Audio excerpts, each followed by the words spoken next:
Yeah, my point is that we're being that's the same amount of hours in a day and whatnot, but people who worked like office jobs before and they had to be there every day from this time to this time, and now they don't have to do that or they can't do that. It's their whole schedule is different now, and that might provide them with time to do other things.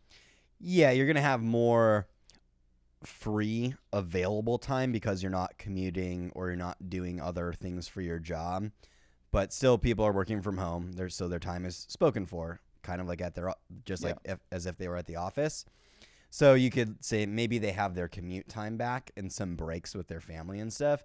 But like, I just want to be realistic here. Is like, are people actually seizing the opportunity of this time? And I know that a lot of people are. Like Jordan, he's talking about that.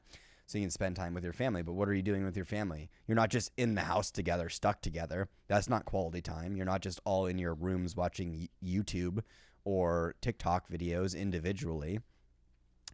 And it's not even spending time in the same room together. It's what are you doing intentionally to get to know one another, to grow deeper in your relationships with each other, and then also for yourself as well. I talked to somebody yesterday. I was like, all right, well, you can have a lot of like theory and intention. Intention's nothing without action. If you're not actually taking action, it doesn't matter. And because I feel like a lot of people are thinking, oh, I've got all this time. I can start to exercise. I can read a book. I can do this. I can do that.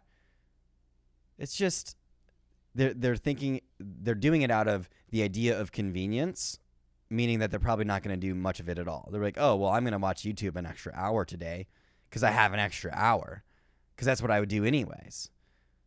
When I don't have to work, when I am sick, what do I do with my time? Or when I do get a vacation, what do I do?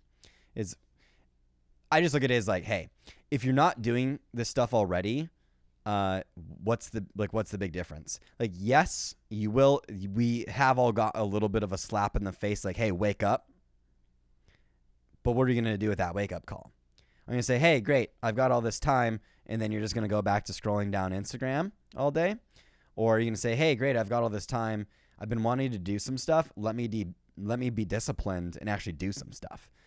And when you're get out of quarantine and you can leave your house, are you going to stop being disciplined because it's now less convenient because you have to do other stuff?